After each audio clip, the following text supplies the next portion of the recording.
Welcome to the news. ముందుగా headline.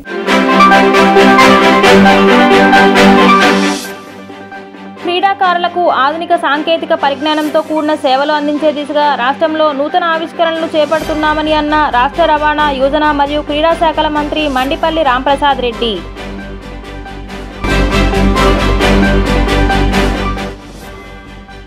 జిల్లాలో చారిత్రక ప్రాశస్త్యం కల కొండపల్లి కిల్లా ఔన్నత్యాన్ని భావితరాలకు చాటి చెప్పడంతో పాటు పర్యాటకులను ఆకర్షించేలా అభివృద్ధి చేస్తామని అన్న collector doctor G Lakshmisha.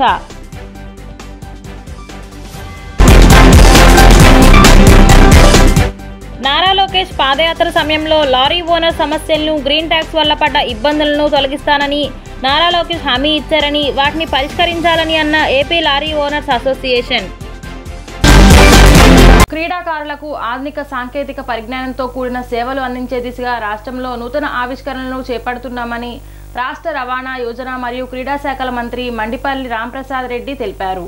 Vijayawada lemon tree హోటల్లో గురువారం క్రీడా శాఖ మంత్రి మండిపల్లి రాంప్రసాద్ రెడ్డి క్రీడా యాప్ను, క్రీడా పాలసీని ఆవిష్కరించారు. ఈ సందర్భంగా మంత్రి మాట్లాడుతూ ఆధునిక సాంకేతికతను అందుకొని క్రీడారంగంలో కూడా నూతన ఆవిష్కరణలకు కూటమి ప్రభుత్వం అంకురార్పణ చేసిందన్నారు.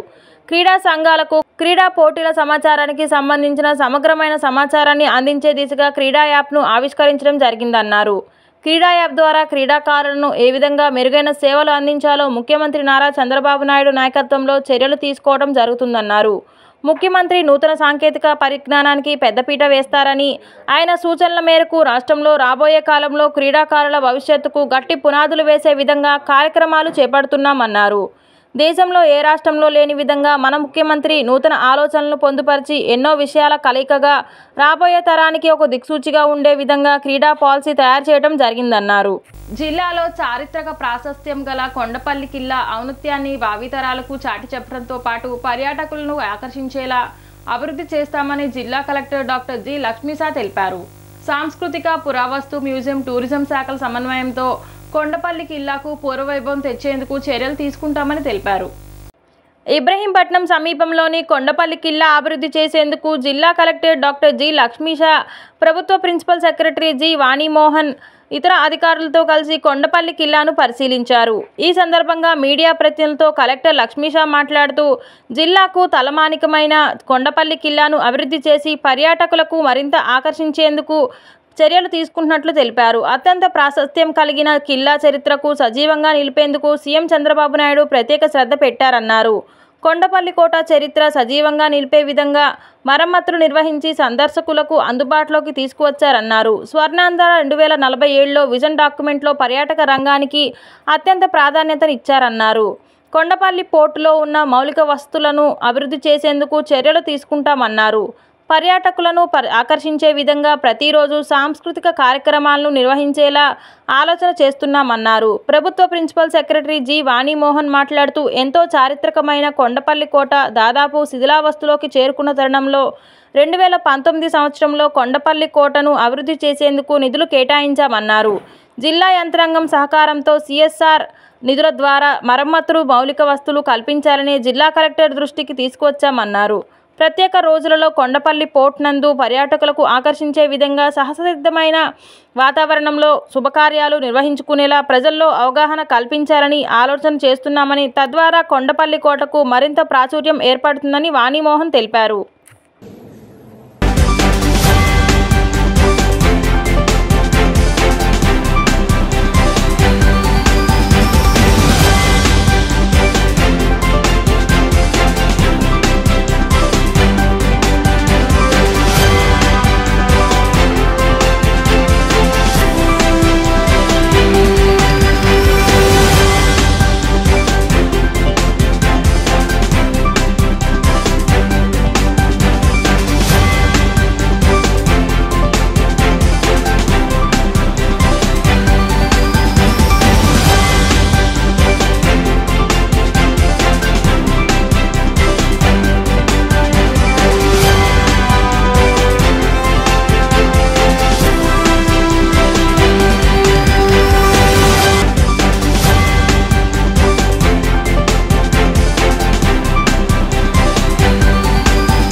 గత వైసీపీ హయాంలో లారీ ఓనర్స్ అనేక ఇబ్బందులు పడ్డారని ఆంధ్రప్రదేశ్ లారీ ఓనర్స్ అసోసియేషన్ అధ్యక్షుడు గోపాల్ నాయుడు తెలిపారు.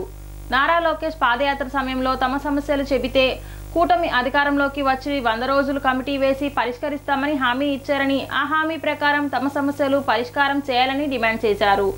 గ్రీన్ ట్యాక్స్ వల్ల అనేక ఇబ్బందులు పడుతున్నట్లు గుర్తు చేశారు.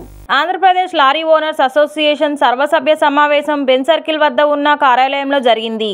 ఈ సందర్భంగా అసోసియేషన్ అధ్యక్షులు గోపాల్ నాయుడు మాట్లాడుతూ గ్రీన్ ట్యాక్స్ వలన పడుతున్న ఇబ్బందులను వెంటనే పరిష్కారం చేయాలని కోరారు. రవాణా శాఖ మంత్రితో సమావేశం జరిపి ఈ ట్యాక్స్ను రద్దు చేయాలని సూచించారు. నారా లోకేష్ తన పాదయాత్ర సమయంలో సమస్యలు పరిష్కారం చేస్తానని తమకు హామీ ఇచ్చినట్లు గుర్తు చేశారు. ఈ సమస్యలు కూటమి ప్రభుత్వం పరిష్కారం చేయకపోతే వచ్చే నెలలో నిరసన కార్యక్రమాలు చేపడతామని హెచ్చరించారు. అనంతరం అసోసియేషన్ ప్రధాన కార్యదర్శి వైవి ఈశ్వరరావు మాట్లాడుతూ గత ప్రభుత్వం ట్యాక్స్ని ఒక్కసారిగా విపరీతంగా పెంచిందన్నారు. ప్రభుత్వం అనేక సంక్షేమ పథకాలు చేపడుతుందని, తాము కూడా ప్రజల్లో భాగమే అన్నారు. డీజిల్ ధర లీటర్కు 5 రూపాయలు తగ్గిస్తే లారీ ఓనర్కు ఎంతో ఉపయోగమన్నారు. తమిళనాడు, కర్ణాటక రాష్ట్రాల్లో లారీ ఓనర్స్ ఆ లారీలకు రిజిస్ట్రేషన్ చేస్తున్నారని చెప్పారు. రవాణా రంగాన్ని కూటమి ప్రభుత్వం ఆదుకోవాలని, రాష్ట్రాభివృద్ధికి రవాణా రంగం ఎంతో ముఖ్యమని సూచించారు. గోపాల్ నాయుడు, నేను ఆంధ్రప్రదేశ్ లారీ అసోసియేషన్ ప్రెసిడెంట్. ఈరోజు ఆంధ్రప్రదేశ్ లారీ ఓనర్స్ అసోసియేషన్ తరఫున జనరల్ బాడీ మీటింగ్ జరిగింది. ఈ మీటింగ్కు వివిధ జిల్లాల నుంచి 200 మంది సభ్యులు అటెండ్ అవ్వడం జరిగింది. దీంట్లో ముఖ్యంగా లారీ ఓనర్లు పడేటువంటి ఇబ్బందులు, కష్టాలు గత ప్రభుత్వంలో చూసిన తర్వాత ఈ తెలుగుదేశం పార్టీ వచ్చిన తర్వాత మాకేదో కొంత మేలు జరుగుతుందని ఆశించాం. ఈ ఆశగానే ఉంది, కానీ ఇప్పటి వరకు 7 మాసాలైనా కూడా మా సమస్య పరిష్కారం కాలేదు. దీని మీద అందరూ కూడా చాలా అసంతృప్తితో ఉన్నారు. పాదయాత్రలో చంద్రబాబు నాయుడు గారు, నారా లోకేష్ గారు ఎక్కడికెక్కడ నిలబెట్టి మా సమస్యలను అడగడం జరిగింది. ఆయన 100 రోజుల లోపల మీ సమస్యల పరిష్కారం చేస్తాము, తప్పకుండా గ్రీన్ ట్యాక్స్ కానీ, కాంపౌండింగ్ ఫీజులు కానీ, చలానా కానీ తగ్గిస్తాము. అదేవిధంగా డీజిల్ మీద ఇతర సమస్యల మీద బయట రాష్ట్రాల యొక్క ఏ విధంగా జరుగుతుందో దాని మీద పరిశీలించి నేను ఈ రోజున ప్రధాన కార్యదర్శిగా ఎన్నుకోవడం జరిగింది కృష్ణా జిల్లా తరఫున, విజయవాడ నుంచి. ఇప్పుడు గత ప్రభుత్వంలో మా రవాణా రంగం మీద అంతకుముందు 200 నుంచి 500 రూపాయలు ఉండే గ్రీన్ ట్యాక్స్ని దాదాపు 25,000 రూపాయలు పెంచడం జరిగింది. అలాగే 1000 రూపాయలు ఉన్న ఓవర్ హైట్ కేసు 20,000 రూపాయలు పెంచడం జరిగింది. అలాగే 2,000 రూపాయలు ఉండే ఓవర్లోడ్ కేసులు అవి 20,000 రూపాయలు పెంచడం జరిగింది. అట్లాగే రోడ్డు ట్యాక్స్ కూడా బాబు తగ్గించండి అని చెప్పి మేము గోల్ చేస్తూ ఉంటే దాన్ని 30% పెంచడం జరిగింది. ఈ రకంగా అనేక ఇబ్బందులు పడుతున్న సందర్భంలో 2023లో ఆ రోజున ప్రతిపక్షంలో ఉన్న చంద్రబాబు నాయుడు గారికి అవన్నీ కూడా వివరంగా ఇచ్చాం. తర్వాత ఆగస్టు నెలలో ఈయన లోకేష్ గారు ఆయన పాదయాత్ర సందర్భంగా అవన్నీ కూడా డేటాతో సహా ఇచ్చాము. మన దగ్గర డీజిల్ రేట్లు ఇలా ఉన్నాయి, ఈ రేట్లు ఇలా ఉన్నాయి. దీనివల్ల ఇతర రాష్ట్రం ఉన్న వాళ్ళకి మనకి దాదాపు సంవత్సరానికి వచ్చేసరికి దాదాపు 4 లక్షల రూపాయలు అదనంగా మనకి భారం పడిపోతుంది అన్నిట్లోనూ. దీనివల్ల ఇట మనకి ఇబ్బంది పడుతున్నామని చెప్పి ఆయన దృష్టి తీసుకెళ్ళినప్పుడు ఆయన ఎంతో బాధపడి నిజంగా 200 రూపాయలు 25,000 రూపాయలు చేశారా, ఇది చాలా దారుణమే. మేము వచ్చిన 100 రోజుల్లో మేము ఈ సమస్య పరిష్కారం చేసి వెంటనే మేము అది గ్రీన్ ట్యాక్స్ మాత్రం తగ్గిస్తానని చెప్పి ఆయన వెంటనే చెప్పారు. మిగిలిన విషయాలన్నీ కూడా ఇప్పుడు మీరు ఇచ్చిన డేటా ప్రకారం డీజిల్ ప్రైస్ కానీ, లేకపోతే ఇంకా ఈ రోడ్ ట్యాక్స్ కానీ, అట్లాగే పెనాల్టీలు కానీ ఏమున్నాయో అది ఎంతవరకు ఎలా తగ్గించాలో ఏంటో చూసి దాన్ని చేస్తామని చెప్పి చెప్పడం జరిగింది. ఇప్పుడు మాకున్న పరిస్థితి ఏంటంటే ఈ ప్రభుత్వం వచ్చిన తర్వాత వాళ్ళు ఇచ్చిన హామీలు కొన్ని నెరవేరుస్తున్నారు. తర్వాత ఈ అమరావతి అభివృద్ధి కార్యక్రమంలో వాళ్ళు 2047 విజన్ 2047లో బిజీగా ఉంటాం. ఆ తర్వాత ఇక్కడ వరదలు రావటం, ఇవన్నీ ఎంత ఉన్నాయి ఏం చేసినా మేము నిరంతరం మా ప్రయత్నం మేము చేస్తూనే ఉన్నాం. వెలగపూడి సచివాలయంలో రాష్ట్ర ముఖ్యమంత్రి చంద్రబాబు నాయుడు అధ్యక్షతన జరిగిన మంత్రివర్గ సమావేశంలో 21 అంశాలపై చర్చించారు. వీటిపై రాష్ట్ర సమాచార శాఖ మంత్రి కొలుసు పార్థసారథి వివరణ ఇచ్చారు. అమరావతిని ఆంధ్రప్రదేశ్ రాష్ట్రానికి నూతన రాజధానిగా అభివృద్ధి చేసే ప్రణాళికలో భాగంగా రాష్ట్ర ప్రభుత్వం సమర్థతతో ముందుకెళ్లేందుకు సిద్ధమైందని అన్నారు. అమరావతి రాజధాని నిర్మాణానికి ఇప్పటికే మొత్తం 31,000 కోట్ల రూపాయలు సిద్ధంగా ఉన్నట్లు ఆయన ప్రకటించారు. అమరావతికి దేశవ్యాప్తంగా పర్యాటక వ్యాపార రంగాల్లో కీలకమైన స్థానం ఏర్పడుతుందన్నారు. రాష్ట్రానికి విభిన్నమైన ప్రాధాన్యతను కలిగిన ఈ రాజధాని నిర్మాణం అంతర్జాతీయ స్థాయిలో గుర్తింపు పొందే విధంగా నిర్మాణాలు చేపడుతున్నామని చెప్పారు. గత ప్రభుత్వం జీవన్ పథకాన్ని పూర్తిగా విస్మరించారని ఆగ్రహం వ్యక్తం చేశారు. గౌరవ ముఖ్యమంత్రి చంద్రబాబు నాయుడు గారి నాయకత్వంలో జరిగిన కేబినెట్ మీటింగ్స్లో 21 సబ్జెక్టులు చర్చించడం జరిగింది. దాంట్లో మొట్టమొదటిది జల్ జీవన్ మిషన్. గత ప్రభుత్వం చేతకానితనం మూలంగా, అనుభవ రాహిత్యం మూలంగా, దుష్పరిపాలన మూలంగా రాష్ట్రం ఏ విధంగా నష్టపోయిందో ఈ జల్ జీవన్ మిషన్ పథకం ఒక గొప్ప ఉదాహరణ అని చెప్పేసి మనం చేస్తా ఉన్నాను. ఎందుకంటే దాదాపు 77,917 పనులు, 26,824 కోట్ల రూపాయలు. కేంద్ర ప్రభుత్వం రాష్ట్రంలో లక్షలాది మంది ప్రజలకి త్రాగునీరు మంచి పరిశుభ్రమైన త్రాగునీరు అందించాలని కేంద్ర ప్రభుత్వం శాంక్షన్ చేయడం జరిగింది. ఇన్ని 77,917 పనులు, 26,824 కోట్ల రూపాయలు. కొన్ని రాష్ట్రాలైతే 1,00,000 నుంచి 1,50,000 కోట్ల రూపాయలు ఈ పథకం కింద కేంద్ర ప్రభుత్వం నుంచి జల్ జీవన్ మిషన్లో తీసుకున్నాయి. 1,00,000 నుంచి 1,50,000 కోట్ల రూపాయలు. మనకంటే చిన్న రాష్ట్రమైన కేరళ రాష్ట్రం 70,000 కోట్ల రూపాయల దాకా తీసుకుంది, ప్రతిపాదనలు పంపించింది. మన ప్రభుత్వం ప్రతిపాదనలు కేవలం 26,000-25,000కు పంపిస్తే సరే 26,824 కోట్ల రూపాయలు కేటాయించడం జరిగింది. దాంట్లో కూడా కేవలం 4,000 కోట్ల రూపాయల వరకు మాత్రమే ఖర్చు పెట్టగలిగింది. ఎందుకంటే అందరూ మాట్లాడుతూ ఉన్నారు ఏం జరిగింది, ఏ నష్టం జరిగింది అని చెప్పేసి. ఇటువంటి నష్టాలు గనక పరిశీలించినట్లయితే కోకొల్లలో. దీని మూలంగా లక్షలాది మంది ప్రజలు పరిశుభ్రమైన నీటికి దూరం అయ్యారనే విషయాన్ని తెలియజేస్తాం. విజయవాడ పట్టణ పరిధిలోని పండిట్ నెహ్రూ బస్టాండ్ ఆవరణలో పట్టపగలే పార్సిల్ బండిల్ దొంగతనం చేసిన ఘటన చోటు చేసుకుంది. ఆటోనగర్కు చెందిన బస్సును ప్లాట్ఫామ్లో బస్ డ్రైవర్ ఉంచగా బస్ డిక్కీ వెనక నుంచి ఓపెన్ చేసి ఓ దుండగుడు పార్సిల్ బండిల్ను తస్కరించిన దృశ్యాలు సీసీ కెమెరాలో రికార్డయ్యాయి. ఈ ఘటనపై మరింత సమాచారం తెలియాల్సి ఉంది.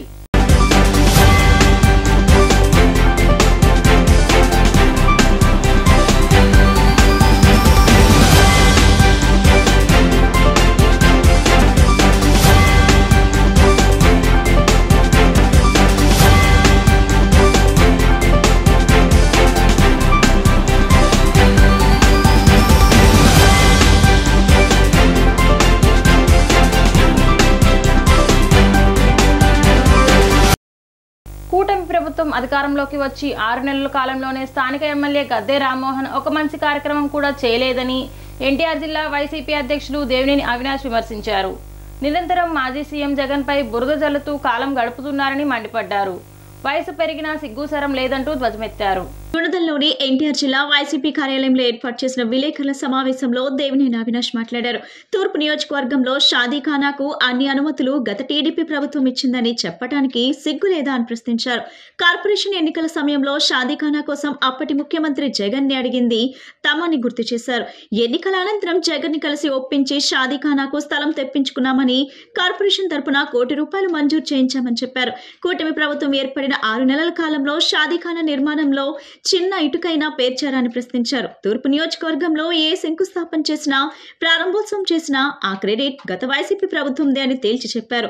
వైసీపీకి అండగా ఉంటున్న చిరు వ్యాపారస్తులను టార్గెట్ చేయడం తగదన్నారు.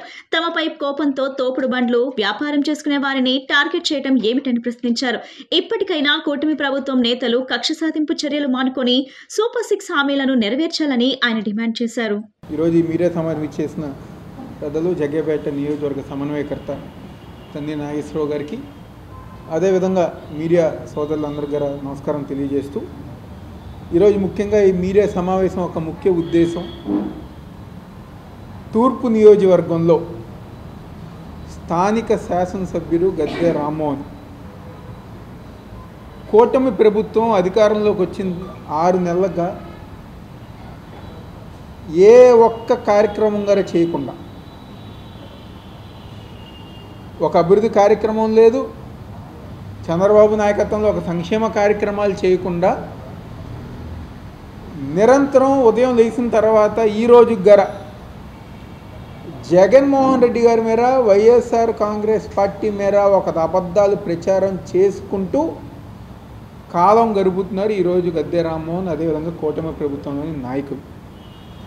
దానికి చిన్న ఉదాహరణ, నిన్న 19వ డివిజన్లో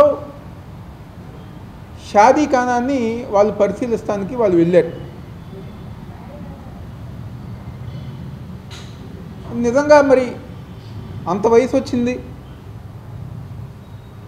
అంత వయసు వచ్చినా ఈ రోజుకి గారు అబద్ధాలు మాట్లాడుతూ వాళ్ళ ప్రభుత్వం అంటే 2014-19లో అంట వాళ్ళు స్థలం ఐడెంటిఫై చేసి పర్మిషన్లు ఇప్పించి అన్నీ గారు పర్మిషన్లు ఇప్పించిన తర్వాత మేము వచ్చి ఊరికే బిల్డింగ్ అది అరాకొర బిల్డింగ్ కట్టామని చెప్పని అంటున్నారు. నిజంగా మీకు సిగ్గుంది అలాంటి మాటలు మాట్లాడుతున్నారా అని చెప్పి ఈరోజు గద్దె రామ్మోహన్ మేము అందరం గారు సూటిగా ప్రశ్నిస్తున్నాం. 2019 తర్వాత ముఖ్యమంత్రిగా ఉన్న జగన్మోహన్ రెడ్డి గారు ఒక నాయకత్వంలో ఆ రోజు మా తూర్పు నియోజకవర్గ మైనారిటీ సోదరీమణులు అందరూ గారా మేము కార్పొరేషన్ ఎలక్షన్ టైంలో ఇంటింటికి వెళ్ళినప్పుడు వాళ్ళు అడిగింది మమ్మల్ని ఒకే ఒకటి, మాకు జగన్మోహన్ రెడ్డి గారు అంటే నమ్మకం, జగన్మోహన్ రెడ్డి గారు ఒక నాయకత్వంలో మా ప్రాంతంలో తూర్పు నియోజకవర్గంలో షాదీఖానా అనేది ఏర్పాటు చెయ్యాలి అని చెప్పని ఆ రోజు మా 19వ డివిజన్ ప్రజానికం ప్రతి ఒక్కరు గారు కోరుకుంటే కార్పొరేషన్ ఎలక్షన్ అయిపోయిన తర్వాత స్వయాన నేనే జగన్మోహన్ రెడ్డి గారి దగ్గరికి వెళ్ళి, సార్ లబ్బిపేట ప్రాంతంలో ఎక్కువ శాతం మైనారిటీ సోదరీమణులు ఉన్నారు, భవానీలకు ప్రసాదం కొరత రాకుండా జాగ్రత్తలు తీసుకోవాలని దుర్గగుడి డిప్యూటీ ఈవో ఎం రత్నంరాజు సిబ్బందికి ఆదేశాలు ఇచ్చారు. డిసెంబర్ 21 నుంచి 25 వరకు జరగనున్న భవానీ దీక్ష విరమణ నేపథ్యంలో గురువారం సాయంత్రం పలు విభాగాలను తనిఖీ చేశారు. కనకదుర్గా నగర్లోని ప్రసాదం కౌంటర్లు పరిశీలించి సిబ్బందితో మాట్లాడి సూచనలు అందజేశారు. భవానీ దీక్షలు 2024 యాప్ను అందరూ వినియోగించుకోవాలని డిప్యూటీ ఈవో కోరారు.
పార్లమెంట్ సాక్షిగా భారత రాజ్యాంగ నిర్మాత బాబాసాహెబ్ అంబేద్కర్ పై కేంద్ర హోంమంత్రి అమిత్ షా చేసిన వివాదాస్పద వ్యాఖ్యలు వెంటనే ఉపసంహరించుకోవాలని ఇండియా కూటమి ఏపీ నేతలు డిమాండ్ చేశారు. అమిత్ షా వ్యాఖ్యలపై సిపిఎం రాష్ట్ర కార్యదర్శి రామకృష్ణ, కాంగ్రెస్ పార్టీ రాష్ట్ర ఉపాధ్యక్షులు కొలనుకొండ శివాజీ, ఎన్టీఆర్ జిల్లా కాంగ్రెస్ నాయకులు నరహరిశెట్టి నరసింహారావు ఆగ్రహం వ్యక్తం చేశారు. దేశ ప్రజలకు బహిరంగంగా క్షమాపణ చెప్పకపోతే ప్రజా ఉద్యమం తప్పదని హెచ్చరించారు. రాజ్యాంగ నిర్మాత బిఆర్ అంబేద్కర్పై కేంద్ర హోంమంత్రి అమిత్ షా చేసిన వ్యాఖ్యలను ఖండిస్తూ నగరంలోని తుమ్మలపల్లి కళాక్షేత్రం వద్ద ఇండియా కూటమి నేతలు అంబేద్కర్ విగ్రహానికి పాలాభిషేకం చేశారు. ఈ సందర్భంగా ఇండియా కూటమి నేతలు మాట్లాడుతూ కోట్లాది మంది ప్రజలకు ఆరాధ్య దైవంగా భావించే రాజ్యాంగ నిర్మాత బిఆర్ అంబేద్కర్పై పార్లమెంట్లో అవహేళనగా మాట్లాడిన తీరు వలన ప్రజల మనోభావాలు పూర్తిగా దెబ్బతిన్నాయన్నారు. కేంద్ర ప్రభుత్వం వెంటనే దేశ ప్రజలకు క్షమాపణ చెప్పాలని అమిత్ షా చేసిన వ్యాఖ్యలపై రాష్ట్ర ముఖ్యమంత్రి చంద్రబాబు నాయుడు, ఉప ముఖ్యమంత్రి పవన్ కళ్యాణ్, ప్రతిపక్ష నేత జగన్మోహన్ రెడ్డి ఖండించాలని డిమాండ్ చేశారు. రాజ్యాంగ వ్యూహకర్త అంబేద్కర్ చాలా గొప్పవాడని, ఆయనపై అలాంటి వ్యాఖ్యలు చేసిన అమిత్ షా రాజకీయాల నుంచి వైదొలగాలని కోరారు.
కేంద్ర హోంశాఖ మంత్రి అమిత్ షా గారు భారత రాజ్యాంగ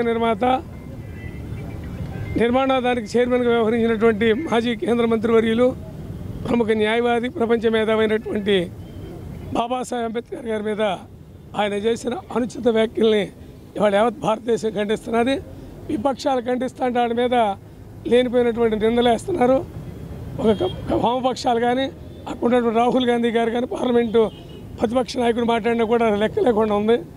మొన్నటి రోజు నెహ్రూ గారిని దేశానికి స్వాతంత్రం తెచ్చిన స్వాతంత్ర సమరంలో అవమానపరిచారు. ఈరోజు భారత రాజ్యాంగాన్ని రాసినటువంటి అంబేద్కర్ గారిని అవమానపరుస్తున్నారు. అంబేద్కర్ అంబేద్కర్ అంబేద్కర్ అంబేద్కర్ అంటే ఒక ప్యాషన్గా మారిపోయింది. దాని బదులు భగవంతుడు నామం చేసుకుంటే పుణ్యం వస్తున్నట్లకి అమిత్ షా గారు ఏమన్నా మత ప్రబోధకుడా అని నేను అడుగుతున్నా. ఏమైనా ఆశ్రమాల్లో తిరుగుతున్నాడా?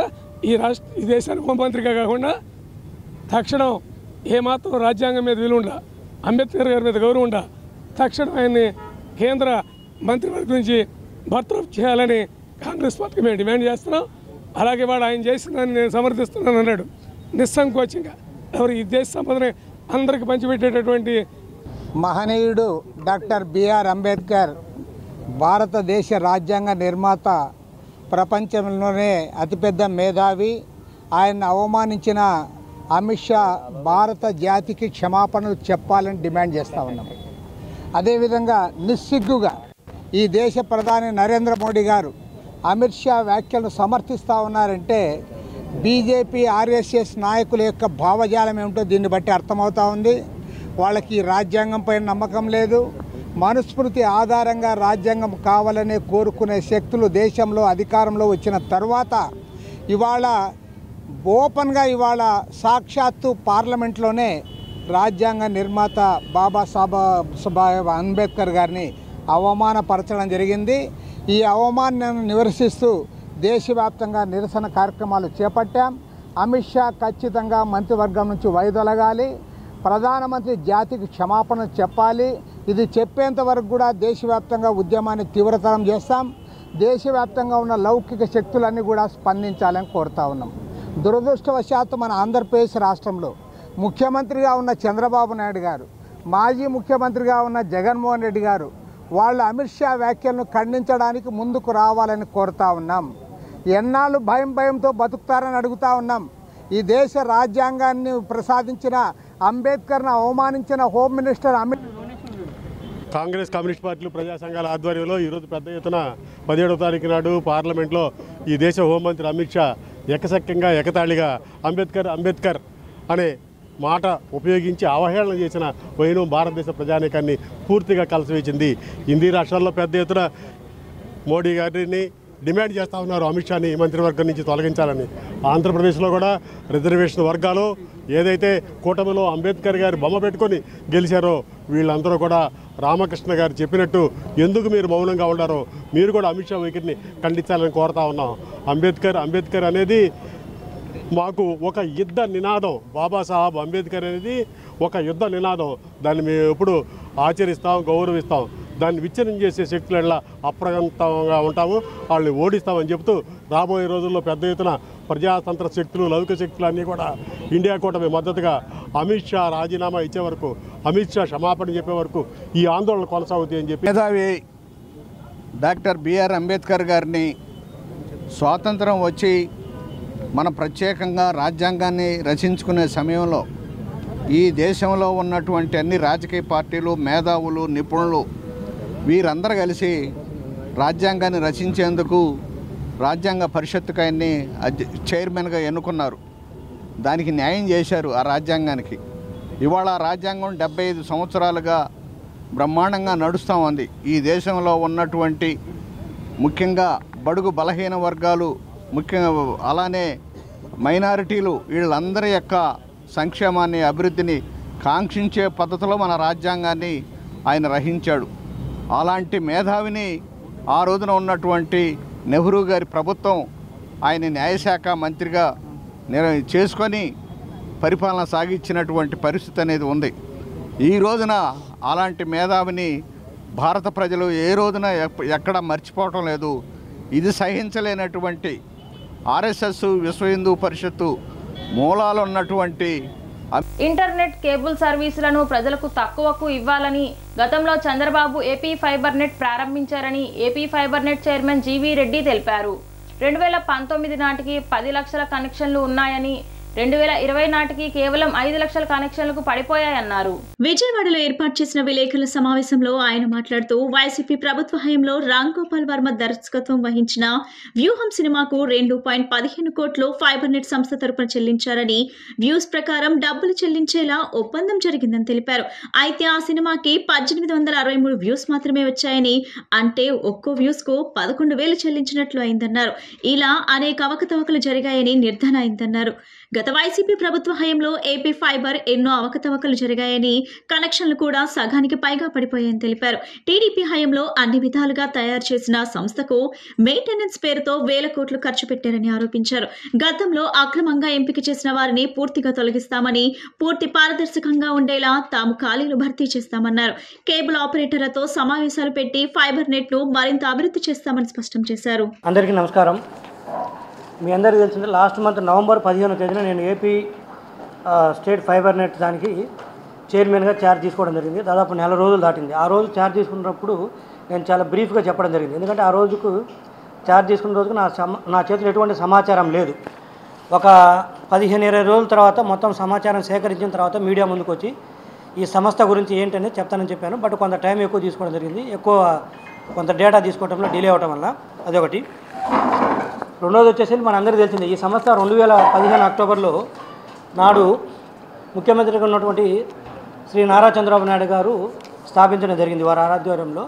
సో ఆ రోజు ముఖ్యంగా దీని ఉద్దేశం ఏంటంటే, ఈ సంస్థ యొక్క ముఖ్య ఉద్దేశము ఇంటర్నెట్ సేవలు కావచ్చు, కేబుల్ కనెక్షన్ కావచ్చు, ముఖ్యంగా మధ్యతరగతి పేదవారికి తక్కువ ధరలో, అది కూడా గ్రామీణ ప్రాంతాల్లో, ఎక్కడైతే గ్రామీణ ప్రాంతాలు కావచ్చు, మారుమూల గ్రామాల్లో ఉన్నవారికి కూడా తక్కువ ధరలు అందించాలి. రెండోది ఇంటర్నెట్ సేవలు అందించాలనేది ఆ రోజు ముఖ్య ఉద్దేశం. ఎందుకంటే మనందరికీ తెలిసిన పట్టణాల్లోనూ నగరాల్లోనూ ఆ రోజు కొంత ఇంటర్నెట్ ఉండేది, కానీ గ్రామాల్లో, మారుమూల గ్రామాల్లో ఇంటర్నెట్ ఉండేది కాదు. ఒకవేళ వాళ్ళు ఏదైనా తీసుకోవాలన్నా కూడా, ఏదో మొబైల్ ద్వారా తీసుకోవాలన్నా కూడా అది కాస్ట్లీగా ఉండేది. ఆ నేపథ్యంలో ఆ రోజు శ్రీ నారా చంద్రబాబు నాయుడు గారు ఆలోచించి పేదవారికి కూడా ఇంటర్నెట్ సేవలు అందుబాటులోకి రావాలి, తక్కువ ధరలోకి రావాలనే ఉద్దేశంతో తీసుకురావడం జరిగింది. వారు ఏదైతే భవిష్యత్తును ఊహించి ఆ రోజు దీన్ని తీసుకొచ్చారో మనందరికీ కూడా తెలిసిందే. 2020-2021లో కరోనా టైం అప్పుడు కూడా ఏది వర్క్ ఫ్రమ్ హోమ్ చేయడానికి ఆ రోజు కరోనా టైంలో ఆ రోజు 2015 అక్టోబర్లో తీసుకున్న నిర్ణయం తర్వాత ఫైబర్ నెట్ని ఎస్టాబ్లిష్ చేయడము, దాదాపు స్టేట్ గవర్నమెంట్ తరఫున 24,000 కిలోమీటర్లు ప్రతి గ్రామానికి కూడా అందుబాటులోకి వచ్చేటట్టు ఇంటర్నెట్ కానీ కేబుల్ కానీ ముఖ్యంగా ఇంటర్నెట్ సేవలు వచ్చేటట్టు ఆ రోజు కేబుల్ చేయడం, తద్వారా దాని ఫలాలు కూడా ప్రజలు ఆ రోజు అనుభవించడం జరిగింది. వర్గీకరణ వద్దు, రాజ్యాధికారం కావాలని, వర్గీకరణపై సుప్రీంకోర్టు తీర్పు అమానుషమని దళిత బహుజన పార్టీ వ్యవస్థాపక అధ్యక్షులు వడ్లమూడి కృష్ణస్వరూప్ వెల్లడించారు. ఎస్సీ ఎస్టీ వర్గీకరణ క్రిమిలేయర్కు వ్యతిరేకంగా పాలకులపై తిరుగుబాటు చేయాల్సిన అవసరం ఎంతైనా ఉందన్నారు. గురువారం దళిత బహుజన పార్టీ ఆధ్వర్యంలో ఎస్సీ ఎస్టీ వర్గీకరణ క్రిమిలేయర్కు వ్యతిరేకంగా అలంకార్ సెంటర్ ధర్నా చౌక్ లో మహాధర్నా నిర్వహించారు. ఈ కార్యక్రమంలో దళిత బహుజన పార్టీ వ్యవస్థాపక అధ్యక్షులు వడ్లమూడి కృష్ణస్వరూప్ పాల్గొన్నారు. ఈ కార్యక్రమంలో కృష్ణస్వరూప్ మాట్లాడుతూ మెజార్టీ ప్రజల అభిప్రాయాన్ని గౌరవించి వర్గీకరణ మానుకోవాలని కేంద్ర రాష్ట్ర ప్రభుత్వాలను డిమాండ్ చేశారు. వర్గీకరణకు మద్దతు ఇచ్చిన అమలు చేసిన చంద్రబాబుకు చివరి ప్రభుత్వం అవుతుందని హెచ్చరించారు. దళిత బహుజనులకు కావాల్సింది వర్గీకరణ కాదని, దళితులందరూ ఒక తాటి మీదకు వచ్చి రాజ్యాధికారం పొందాల్సిన అవసరం ఎంతైనా ఉందన్నారు. ఎస్సీ ఎస్టీ వర్గీకరణ ఎమ్మెల్యేలకు వ్యతిరేకంగా పాలకులపై తిరుగుబాటు చేయాలన్నారు. ఈ కార్యక్రమంలో దళిత బహుజన పార్టీ కార్యకర్తలు, నాయకులు, మాల మహానాడు జాతీయ అధ్యక్షులు విఎల్ రాజు తదితరులు పాల్గొన్నారు. రాష్ట్ర ప్రభుత్వం తీసుకొచ్చిన ఎస్సీ వర్గీకరణ క్రిమిలేయర్ అమలుపరచాలని ఈ రాష్ట్రంలో తెలుగుదేశం పార్టీ, బీజేపీ, ఎన్డీఏ మరి జనసేన పార్టీ కలిసిన ఎన్డీఏ ప్రభుత్వం తీసుకొచ్చిన ఎస్సీ వర్గీకరణ క్రిమిలేయర్కి వ్యతిరేకంగా ఈ రాష్ట్రంలో దళిత జాతులు పోరాటం చేయాలని, అదేవిధంగా ఏకసభ్య కమిషన్ ఏదైతే వర్గీకరణ చేయాలని రాష్ట్ర ప్రభుత్వం ఒక రిటైర్డ్ ఐఏఎస్ ఆఫీసర్ చేత రాజీవ్ రంజన్ మిశ్రా ఏకసభ్య కమిషన్ వేసిందో దాన్ని రద్దు చేయాలని ఈ రాష్ట్ర ప్రభుత్వాన్ని డిమాండ్ చేస్తూ మరి రాష్ట్ర వ్యాప్తంగా ఇప్పటికే అనేకమైన దళిత కులాలు, మాల సంఘాలు పెద్ద ఎత్తున వర్గీకరణ వ్యతిరేకంగా పోరాటం చేస్తున్నాం. ఆ పోరాటంలో భాగంగానే ఈరోజు ధర్నా చౌక్లో, విజయవాడలోని ధర్నా చౌక్లో ఈ ధర్నా కార్యక్రమాన్ని నిర్వహించడం జరుగుతుంది. ఈ సందర్భంగా చంద్రబాబు ప్రభుత్వాన్ని డిమాండ్ చేస్తున్నాం, మీరు జాతీయ ఎస్సీ కమిషన్ కానీ ఆర్టికల్ 341కి వ్యతిరేకంగా, రాజ్యాంగానికి వ్యతిరేకంగా ఈ ఏకసభ్య కమిషన్ రద్దు చేయాలని, మీరు కానీ వర్గీకరణ క్రిమిలేయరు అమలు పరుస్తామని ముందుకెళ్తే ఈ ప్రభుత్వానికి, ఈ పార్టీలకి ఈ ఆంధ్రప్రదేశ్లో ఇదే చివరి ప్రభుత్వం, చివరి ఎన్నికలని ఈ సందర్భంగా దళిత బహుజన పార్టీ హెచ్చరిస్తుంది. కాబట్టి మెజార్టీ ప్రజల యొక్క అభిప్రాయాన్ని గౌరవించి దళితుల వర్గీకరణ క్రిమిలేయరు అమలుపరచడం మానుకోవాలని, దళిత జాతులకు బహిరంగ క్షమాపణ చెప్పాలని ఈ సందర్భంగా ఎన్డీఏ ప్రభుత్వాన్ని దళిత బహుజన పార్టీ డిమాండ్ చేస్తున్నాం. జై భీమ్. నా పేరు వడ్లమూరి కృష్ణస్వరూప్, దళిత బహుజన పార్టీ ఆల్ ఇండియా కమిటీ అధ్యక్షులుగా పనిచేస్తున్నాం. సుప్రీంకోర్టులో కూడా న్యాయవాదిగా ప్రకటన చేస్తున్నాం. కేంద్రం నుంచి వస్తున్న నిధులను రాష్ట్ర ప్రభుత్వం సక్రమంగా అమలు చేస్తూ కూటమి ప్రభుత్వం రాష్ట్రాన్ని అభివృద్ధి చేస్తుందని బీజేపీ జాతీయ కార్యవర్గ సభ్యులు సోము వీర్రాజు చెప్పారు. జల్ జీవన్ కు ఉప ముఖ్యమంత్రి పవన్ కళ్యాణ్ ఎంతో ప్రాధాన్యత ఇవ్వటం అభినందనీయమని పేర్కొన్నారు. గ్రామ ప్రజలకు సురక్షితమైన త్రాగునీరును అందించడమే దేశ ప్రధాని మోడీ లక్ష్యమని చెప్పారు. నగరంలోని బీజేపీ రాష్ట్ర కార్యాలయంలో ప్రజా సమస్యలపై బీజేపీ వారధి కార్యక్రమంలో జాతీయ కార్యవర్గ సభ్యులు సోము వీర్రాజ్ పాల్గొని ప్రజల నుండి అర్జీలను స్వీకరించారు. ఈ సందర్భంగా ఏర్పాటు చేసిన విలేకరుల సమావేశంలో వీర్రాజ్ మాట్లాడుతూ గాంధీ పేరు తొలగించుకోకుండా సొంత పేరు ఎందుకు చెప్పలేకపోతున్నారని కాంగ్రెస్ నేతలపై మండిపడ్డారు. కేంద్రంలో అధికారం ఉన్న బీజేపీ ప్రభుత్వం రాజ్యాంగ నిర్మాత బిఆర్ అంబేద్కర్ కి భారతరత్న ఇవ్వడంతో పాటు పార్లమెంట్లో ఫోటో ఉంచడం జరిగిందని అన్నారు. పార్లమెంట్లో ఒరిస్సా చెందిన ఎంపీని నేతలు నెట్టినేసిన ఘటన చాలా బాధాకరమని ఆవేదన వ్యక్తం చేశారు. కేంద్ర ప్రభుత్వం రాష్ట్ర అభివృద్ధికి పెద్దపీట వేస్తుందని చెప్పారు. గాంధీ పేరు పెట్టుకోవడం, అంబేద్కర్ యొక్క పేరుని వినియోగించుకోవడం, కొన్ని వర్గాల యొక్క ఓట్ బ్యాంకును ఆధారంగా భారతదేశాన్ని 50 సంవత్సరాలు పరిపాలించి అవినీతితో దేశాన్ని పరిపాలించడం, కోట్లకి అధిపతులుగా మారడం, దేశం అన్ని రంగాల్లో కూడా వైఫల్యం చెందడం, ఈ అంశాన్ని ఆధారం చేసుకుని అమిత్ షా గారు మీరు అంబేద్కర్ అంబేద్కర్ అంబేద్కర్ అంటూ దేశంలో కోట్లకు పడగెత్తారు. అంబేద్కర్ని 1952లో 54లో మీరు ఆయన పార్లమెంట్ ఎన్నికల్లో పోటీ చేస్తే వారిని ఓడించారు.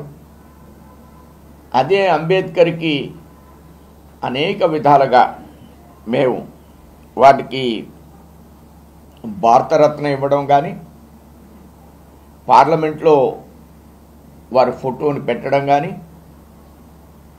అలానే 7 ఆయన ఎక్కడైతే లైబ్రరీలో వారు ఉన్నారో, లండన్లో కానీ, ఢిల్లీలో వారు నివసించిన ప్రాంతంలో కానీ, బాంబేలో వారు ఉన్న ప్రాంతాన్ని కానీ, అలానే మధ్యప్రదేశ్లో వారున్న ప్రాంతాన్ని కానీ, పుట్టిన ప్రాంతాన్ని కానీ 7 చోట్ల ఈవేళ పంచరత్నాలు, పంచతీర్థాల పేరుతో మేము వారిని గౌరవించడం జరిగింది. కేంద్ర రాష్ట్ర ప్రభుత్వాలు కార్మికుల హక్కులను పరిరక్షించే విధంగా పరిపాలన చేయాలని Andhra Pradesh medical contracts employees worker unions AITUC రాష్ట్ర కార్యదర్శి ప్రకాష్ డిమాండ్ చేశారు. మెడికల్ కాంట్రాక్ట్ ఉద్యోగులకి ప్రభుత్వం ఇచ్చిన జీవో ప్రకారం 26,000 కనీస వేతనాలు అమలు చేయాలని, కానీ ప్రభుత్వాల దిశగా కార్మికుల చట్టాలను అమలు చేయడంలో ఘోరంగా వైఫల్యం చెందారని ఆవేదన వ్యక్తం చేశారు. హనుమాన్పేట దాసరి భవన్లో Andhra Pradesh medical contract employees worker union AITUC ఆధ్వర్యంలో సమావేశం నిర్వహించారు. సమావేశంలో మెడికల్ కాంట్రాక్ట్ ఉద్యోగులు ఎదుర్కొంటున్న సమస్యలు పరిష్కారం కోసం పలు తీర్మానాలను ఆమోదించడం జరిగింది. ఈ సందర్భంగా రాష్ట్ర కార్యదర్శి ప్రకాష్ మాట్లాడుతూ, మెడికల్ కాంట్రాక్ట్ ఉద్యోగులుగా పనిచేస్తున్న వేలాది మంది కార్మికులకు కనీస వేతనాలు ఇవ్వకపోగా ఉద్యోగ భద్రత లేకపోవడంతో అనేక మంది తీవ్ర ఇబ్బందులు గురవుతున్నారని ఆవేదన వ్యక్తం చేశారు. మెడికల్ కాంట్రాక్ట్ వ్యవస్థలో దళారుల వ్యవస్థను పూర్తిగా నిర్మూలించి ఉద్యోగ భద్రత కల్పించాలని కోరారు. కార్మిక శాఖలో ఖాళీగా ఉన్న పోస్టులను భర్తీ చేసి కార్మికులను న్యాయం జరిగేలా విధంగా చర్యలు తీసుకోవాలని పేర్కొన్నారు. రావులపల్లి రవీంద్రనాథ్ ఏఐటియుసి రాష్ట్ర అధ్యక్షులు, S Munappa Andhra Pradesh medical contract workers union రాష్ట్ర అధ్యక్షులు. మిత్రులారా, ఈరోజు రాష్ట్ర 6వ మహాసభలు విజయవాడ నగరంలో ఘనంగా జరుగుతూ ఉన్నాయి. రాష్ట్ర నలుమూలల నుంచి ఎన్నికైనటువంటి 300 మంది ప్రతినిధులు హాజరయ్యారు. ఈ మెడికల్ కాంట్రాక్ట్ రంగంలో ఉన్నటువంటి కార్మికులు ఎదుర్కొంటున్నటువంటి ప్రధాన సమస్యలపైన చర్చించి భవిష్యత్తు కార్యాచరణ రూపొందించేదానికి ఈ మహాసభ జరుగుతోంది. ప్రధానంగా వీరు సంపూర్ణమైనటువంటి స్వభావం కలిగిన పని చేస్తున్నప్పటికీ కూడా వీళ్ళని కాంట్రాక్ట్ రంగంలో పెట్టడం జరిగింది. ఈ కాంట్రాక్ట్ రంగంలో గవర్నమెంట్ నేరుగా వేతనాలు ఇవ్వకుండా మధ్యలో కాంట్రాక్టర్లు రావటం వల్ల జీవో ప్రకారం రావాల్సినటువంటి కనీస వేతనాలు కూడా రాకుండా 9,000, 10,000, 6,000 కూడా ఇచ్చేటటువంటి పరిస్థితులు. రెండోది పని భద్రత లేనటువంటి పరిస్థితి, పని ఒత్తిడి, ఇవన్నీ కూడా ఉన్నాయి. ఈ మహాసభ డిమాండ్ చేసేది ఏమంటే మధ్యలో దళారీ వ్యవస్థని రద్దు చేసి నేరుగా కాంట్రాక్ట్ వర్కర్లకు వేతనాలు ఇవ్వాలనేది. అది ఆప్కాస్ ద్వారా అయితే సాధ్యమవుతుంది. ఈరోజు రాష్ట్ర వ్యాప్తంగా ప్రభుత్వ హాస్పిటల్లోనూ అదేవిధంగా పిహెచ్సి సెంటర్లో పనిచేస్తున్నటువంటి శానిటేషన్, సెక్యూరిటీ, పెస్ట్ కంట్రోల్ కార్మికుల రాష్ట్ర మహాసభ Andhra Pradesh medical contract and employees union రాష్ట్ర మహాసభ జరుగుతుంది. ఈ మహాసభ సందర్భంగా ఈ 5 ఏళ్ల కాలంలో గత ప్రభుత్వం మరి ఇలా ఉన్నటువంటి ఈ శానిటేషన్, సెక్యూరిటీ కార్మికులకు జీవో ప్రకారం జీతాలు చెల్లించుకోకుండా కేవలం కాంట్రాక్టర్లు వాళ్ళ జీతాల్లో కోత విధిస్తూ మరి దోపిడీ చేయడం జరిగింది. అందుకే ఈ మహాసభలో మేము డిమాండ్ చేస్తున్నాం, కాంట్రాక్ట్ కార్మికులుగా వీళ్ళను గుర్తించాలా, వీళ్ళను కూడా ఈ ప్రభుత్వ హాస్పిటల్లోనూ పిహెచ్ సెంటర్లో పనిచేస్తున్నటువంటి కార్మికులందరినీ కూడా అప్కాస్లో చేర్చి అవుట్సోర్సింగ్ కార్మికుల కింద నెల జీతాలు ఇచ్చే విధంగా కనీస వేతనం 26,000 రూపాయలు అమలు చేయాలని చెప్పేసి డిమాండ్ చేస్తున్నాం. అంతేకాకుండా ఈ హాస్పిటల్లో పనిచేస్తున్నటువంటి కార్మికుల విషయాలకు వచ్చేపాటికి రాష్ట్ర ప్రభుత్వం చాలా మరి నిర్లక్ష్య వైఖరిగా వహిస్తుంది. బులెటిన్ ముగించే ముందు ముఖ్యాంశాలు మరొకసారి.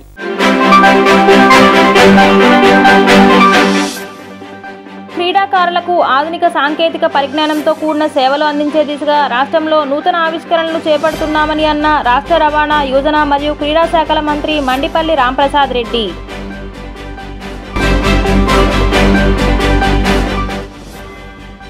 జిల్లాలో చారిత్రక ప్రాశస్త్యం కల కొండపల్లి కిల్లా ఔన్నత్యాన్ని భావితరాలకు చాటి చెప్పడంతో పాటు పర్యాటకులను ఆకర్షించేలా అభివృద్ధి చేస్తామని అన్న కలెక్టర్ డాక్టర్ జి లక్ష్మీషా.